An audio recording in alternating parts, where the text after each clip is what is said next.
자, 7장 임상추론 모델입니다. 자, 6장에서 우리 이제 임상추론 모델의 한 두 가지 모형을 봤고요. 자, 특히 이제 여기서 얘기하고 있는 임상추론 모델은 임상추론의 개념에 대한 그런 모델을 설명하고 있는 거예요. 자, 따라서 이제 이 7장 임상추론 모델에 대한 학습 목표를 잠깐 보면 나와 있듯이 가설지향 알고리즘의 개념을 설명하고 이러한 알고리즘을 설명할 수 있는 그런 능력을 키우는 게 학습 목표가 되겠고, 자, 따라서 이제 가설지향의 알고리즘이 뭐냐? 이게 바로 이제 임상 추론의 모델의 내용의 핵심이 바로 가설지향의 알고리즘인데요. 이 부분에 대해서 설명을 이제 하고 있습니다. 가설지향 알고리즘 뭐 어렵죠. 어렵지만 이 단어 자체가 어려운 거예요. 내용은 전혀 어렵지 않습니다. 그 우리 6장에서 봤던 모델들이 있었잖아, 모형들. 우리 이제 가설 연역적 추론 모델, 또 패턴 모델, 그런 모델들이 있었죠. 특히 이제 가설 연역적 모델 보면 순서가 있었잖아. 정보를 인식하고부터 해서 재평가한다. 그런 게 알고리즘이에요. 예. 그래서 이제 가설 지향 알고리즘은 금방 우리가 봤던 그러한 순서적인 것들을 대한 설명입니다. 그래서 단어만 어렵지 내용 그렇게 어렵지 않으니까 내용을 좀 보도록 그렇게 하겠습니다.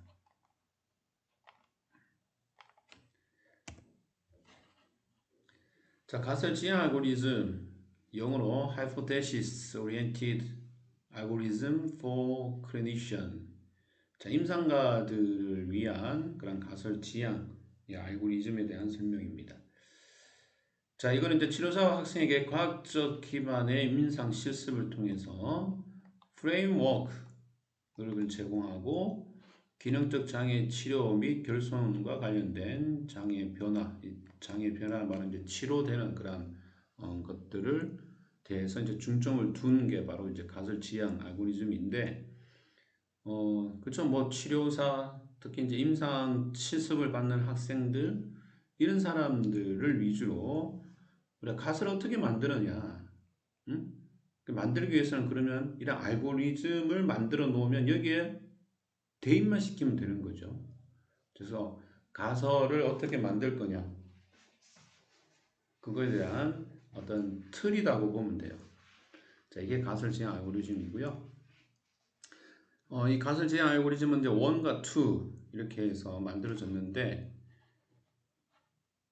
자, 2는 자, 가설 지향 알고리즘을 우리가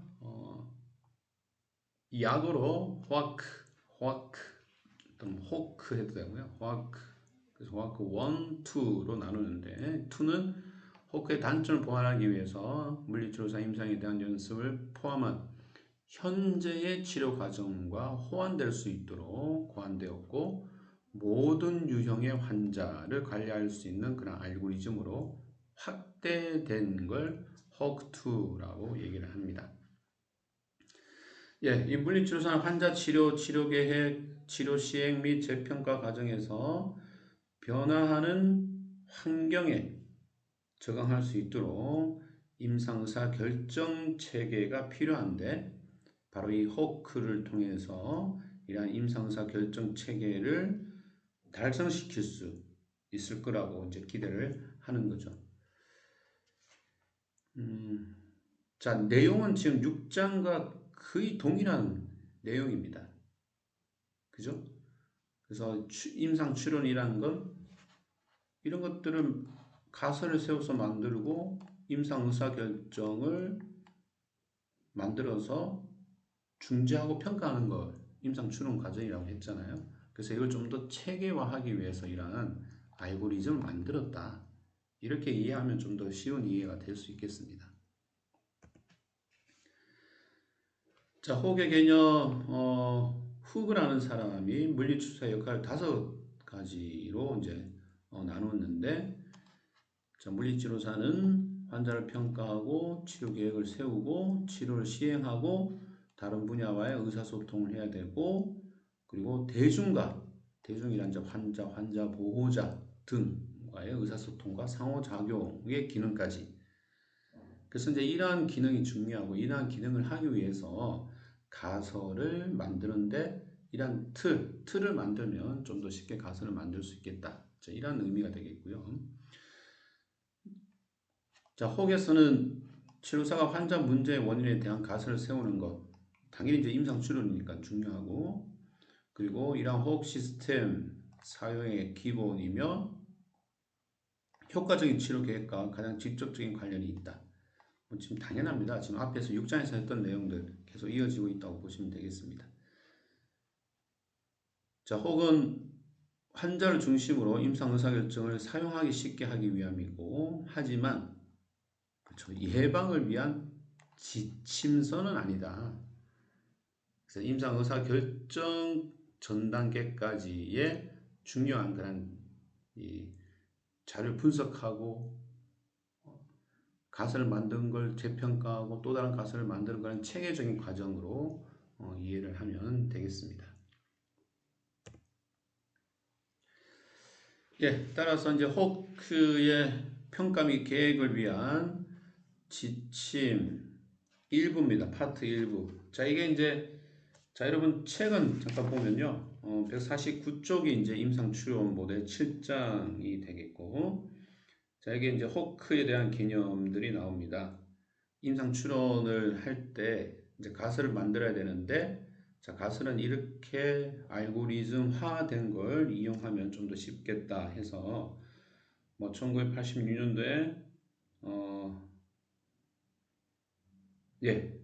로스테인 뭐 이런 물리치료사들이 가설 지향 알고리즘을 제안했고 2003년도에 호크2가 이제 수정이 돼서 나오고 뭐 등등에 대한 그런 내용들이 간단히 소개되고 있고, 그리고 역시 같은 페이지에 이제 호크를 통해서 임상 의사결정 체계를 만들어야 되고, 그리고 임상 의사결정은 한 5가지의 목표를 충족할 수 있다라는 내용까지 쭉 나와 있습니다. 보시면 될 것 같고요.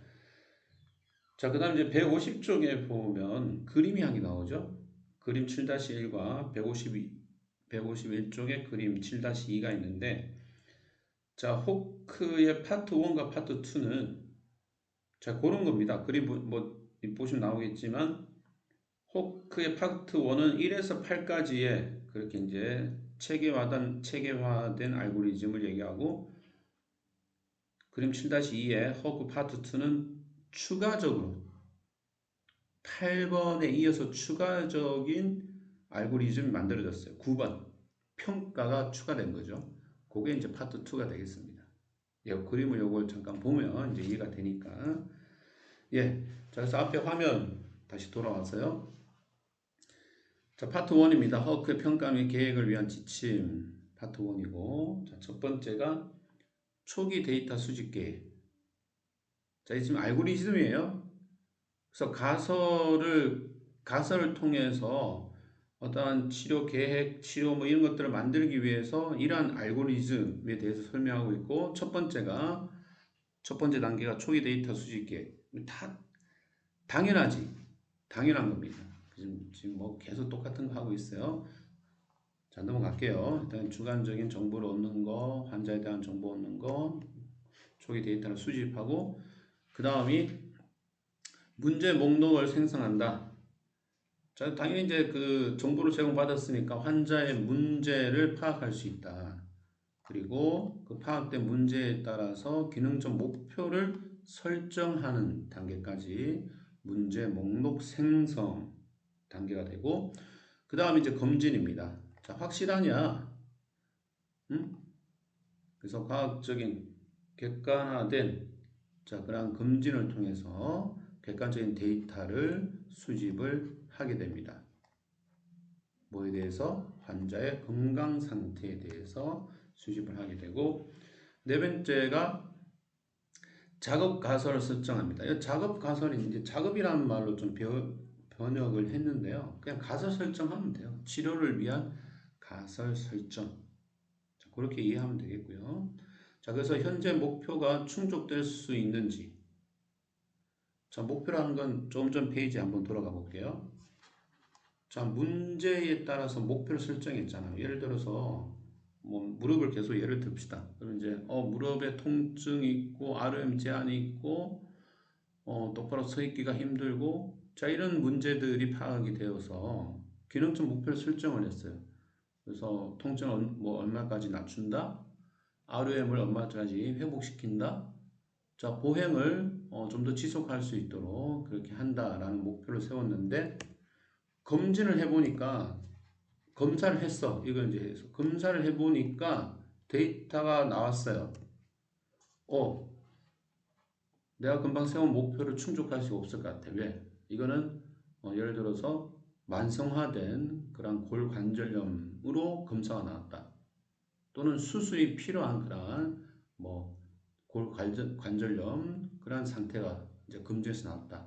그러면 당연히 목표가 충족되지 못하겠죠.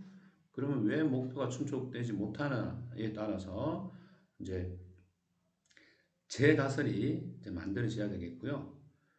따라서 작업 가설, 즉 가설이 재설정이 되어야 되겠다. 따라서 여러 가지 이제 가설들이 생성이 될 수 있고 이러한 치료 계획은 생성된 가설을 근거로 해서 치료 계획이 만들어지게 되겠습니다. 자, 통증을 낮추기 위해서 초음파한다, 수치료한다, 마사지한다, 뭐 여러 가지 이제 가설들이 형성된다는 거예요. 그래서 거기에 맞춘 치료 계획이 만들어지고, 자, 가설을 설정한 후에 각 가정에 대해서 또다시 검사를 한번 해볼 필요가 있다. 왜? 자, 초기 목표도 역시 우리가 검진을 통해서 목표가 바꾸어졌잖아요. 그래서 자, 이 바꾸어진 목표를 통해서 가설을 세웠지만 이 가설, 각각의 세워진 가설의 항목별로 다시 한번 검사 기준을 설정해 보는 것도 중요하다.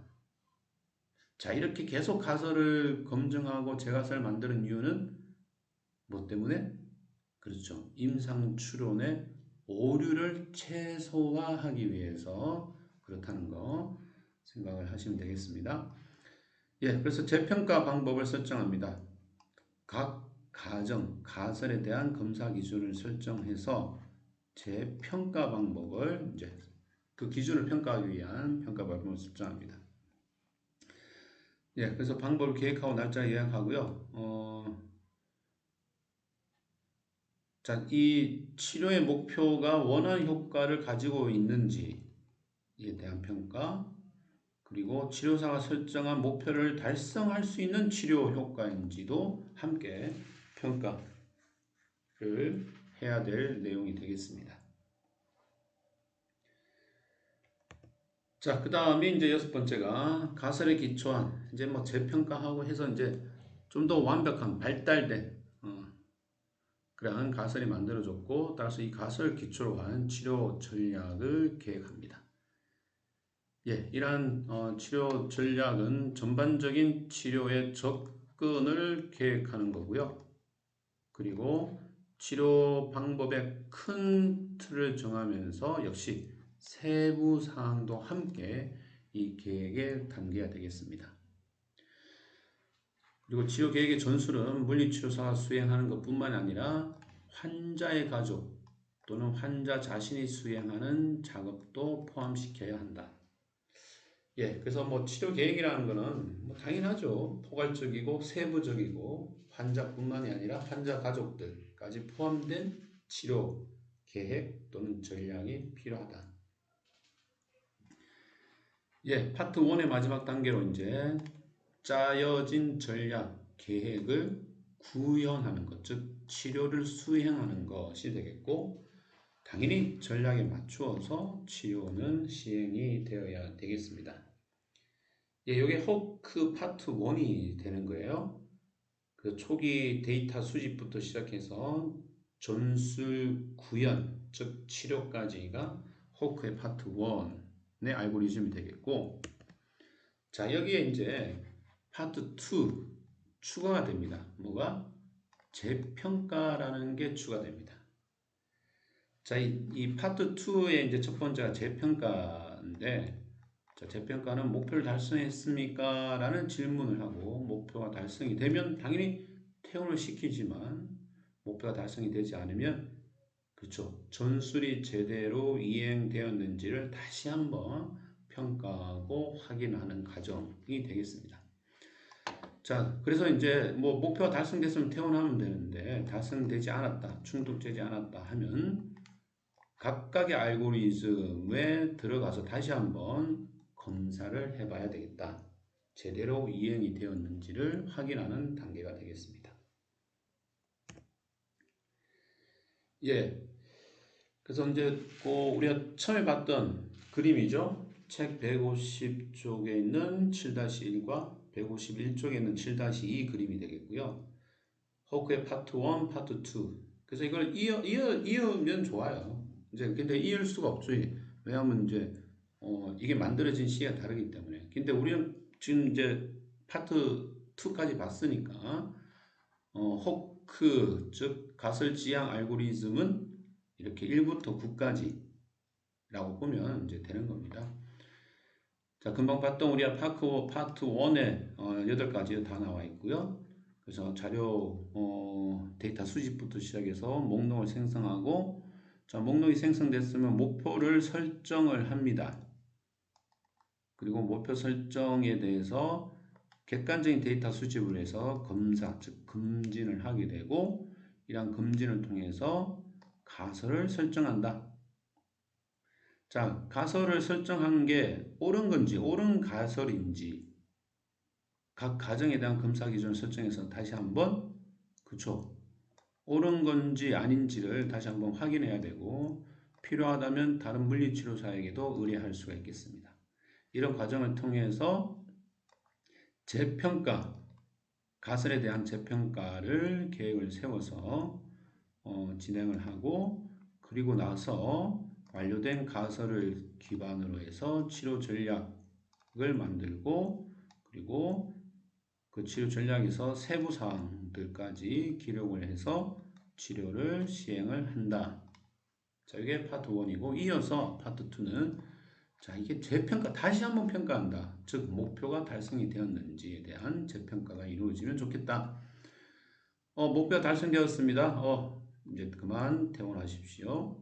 목표가 달성 안 됐어요. 전술의 어떤 부분이 잘못되었나? 그래서 적절한 전술인가?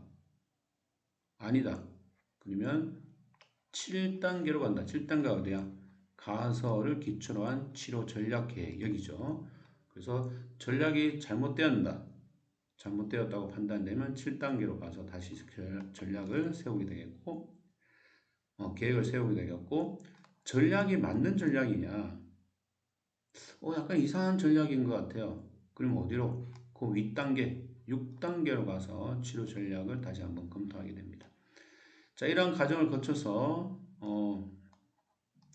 이러한 과정을 거치고요. 또는 가능한 가설이었나 한 단계 더 올라가는 거죠. 가설을 통해서 전략을 만들었기 때문에 글쎄요. 자, 그럼 가설 단계로 가보자. 그래서 4단계죠. 4단계. 4단계까지 다시 올라가서 새로운 가설을 만드는 그런 작업들을 하게 되겠습니다. 그래서 허크의 파트 1, 파트 2를 통해서 가설을 기본으로 하는 알고리즘, 지향이라는 말이 이제 기본이다.